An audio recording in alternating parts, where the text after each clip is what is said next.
Welcome back to the Federal Drive with Terry Gerton on Federal News Network. Common Cause has filed 54 ethics complaints against the Trump administration, citing violations of the Hatch Act, Anti-Deficiency Act, and Anti-Lobbying Act. The filings expose what the group calls a fragmented, outdated oversight system, unable to confront coordinated abuse. Here to explain the filings and the case for a single independent watchdog is Senior Vice President for Policy and Litigation at Common Cause, Omar Noor-Eldin. Mr. Noor-Eldin, thank you so much for joining me. Thank you, Terry, for having me.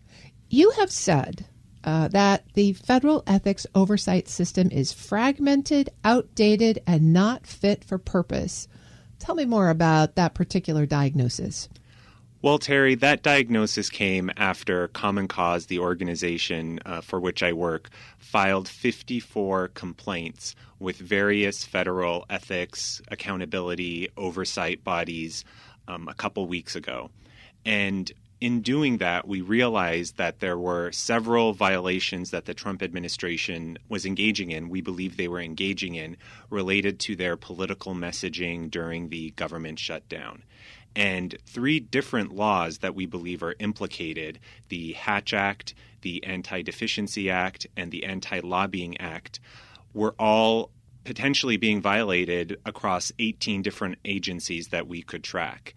And each of those different violations needed to be filed with a different body. So you have the Office of Special Counsel, so we filed the Anti-Hatch Act or the Hatch Act violations with the Office of Special Counsel. Then there's the Government Accountability Office, where we filed the Anti-Deficiency Act violations.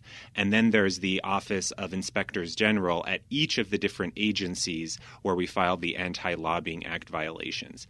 And the reason why I say this is not fit for purpose is that the nature of these violations were open, were blatant, were intentional, and were coordinated and systematic across the agencies, directed primarily by the White House and the Office of Management and Budget.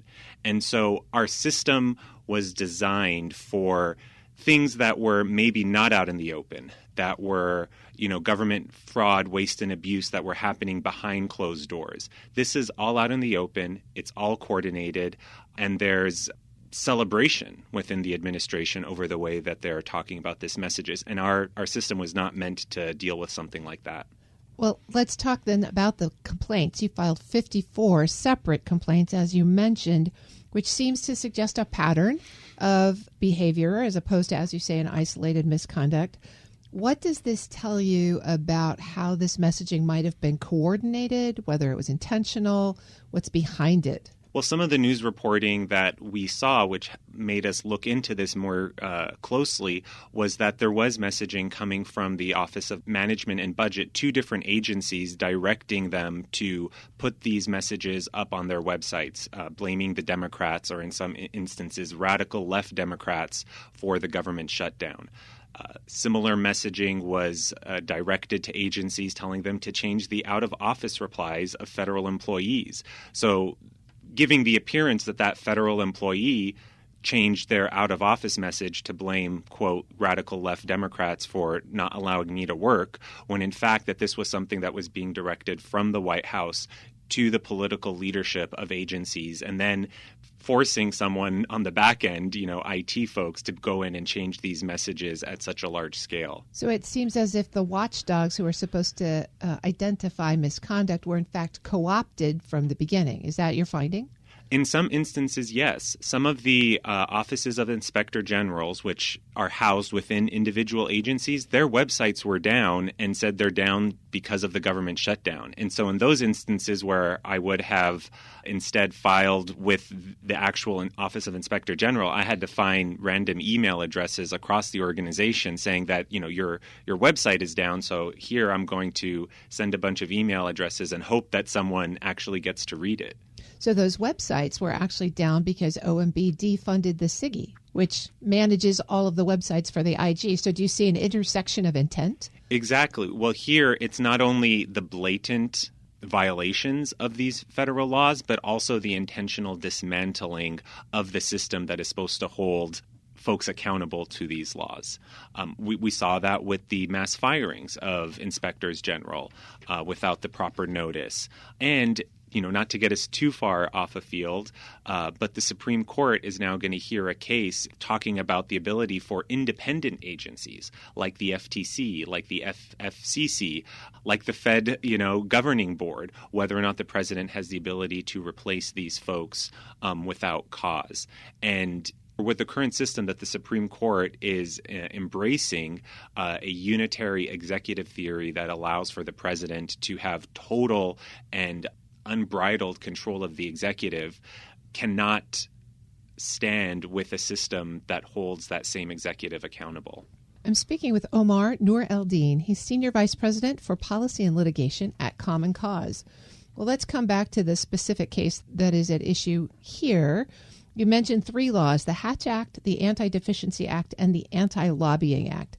Explain how collectively those should have provided a safeguard to what happened. Well, all 3 of those laws at their core or in their spirit are meant to prevent folks in the federal government and the executive branch from engaging in partisan political activity. So the Hatch Act talks about political messaging. The Anti-Lobbying Act talks about preventing grassroots lobbying, so talking about the ability for the federal government, the executive branch, to ask members of the public to vote a certain way. Here, the implication is that do not vote for Democrats because they're the ones who are, radical and are closing down our government, when in reality, the Congress requires the entire Congress to vote. So if Republicans wanted to prevent a government shutdown, they would have come to the negotiating table with Democrats beforehand. And we know that the Trump administration and President Trump himself is the one that is directing congressional Republicans to vote a certain way.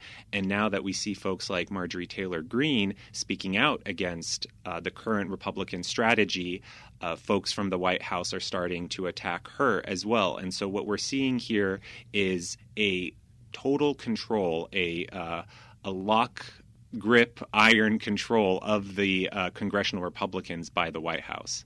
You mentioned those 3 laws we just mentioned, and you also talked about a variety of oversight organizations making for a very complex web of oversight responsibility. Common Cause has actually advocated for a single independent watchdog with jurisdiction over the executive branch. Tell us what that proposal is, what it would need to be effective. What do you think the prognosis is for such a creation? There's a lot in that question.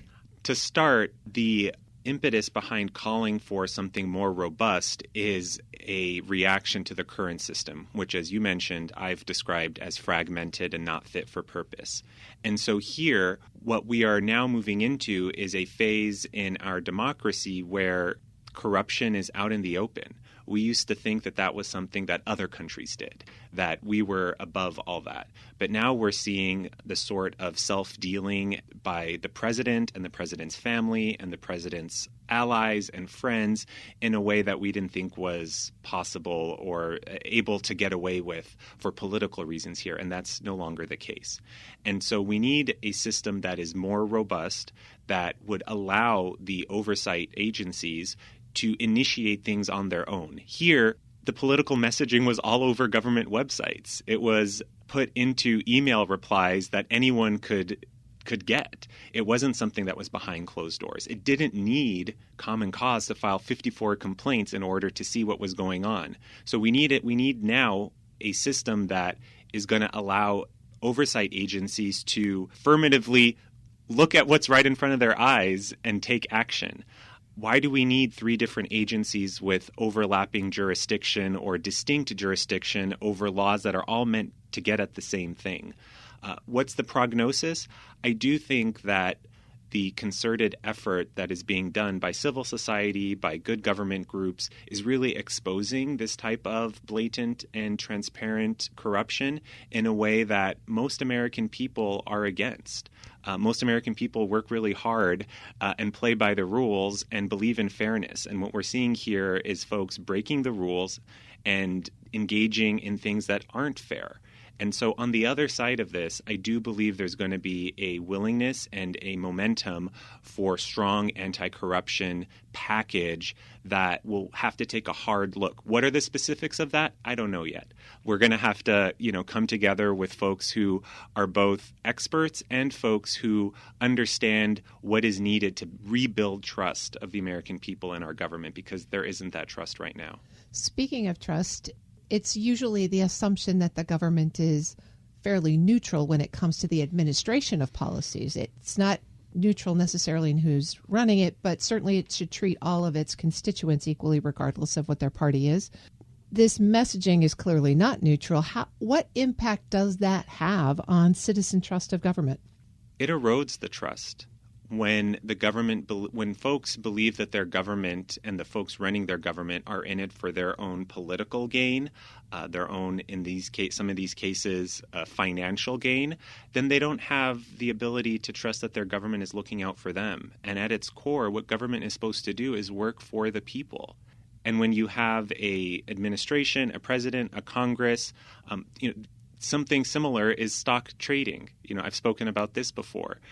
Members of Congress being able to use information they have about an entire industry or sector and then make individual stock trades about that before the rest of the public. Then the public says, I'm electing you for what? For you to be able to increase your financial gain while the rest of us have to play by the rules.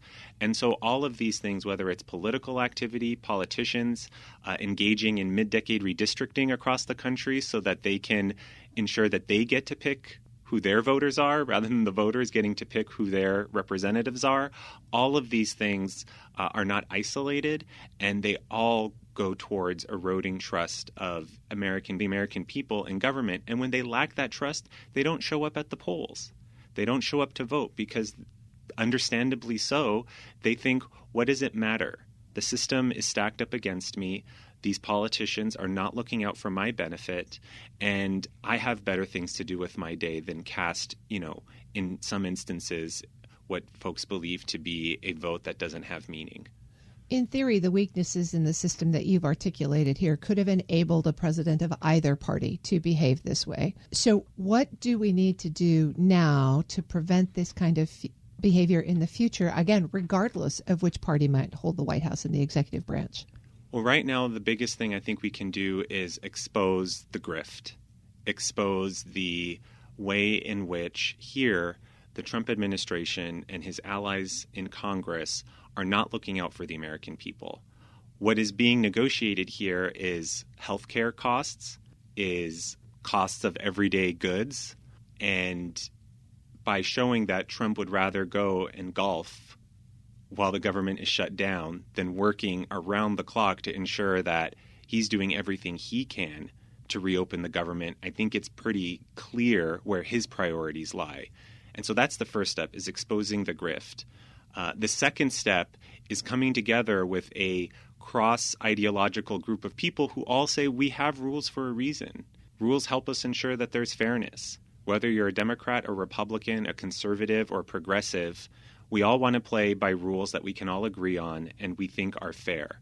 So this isn't about partisan spectrum. It's about a spectrum between fairness and corruption.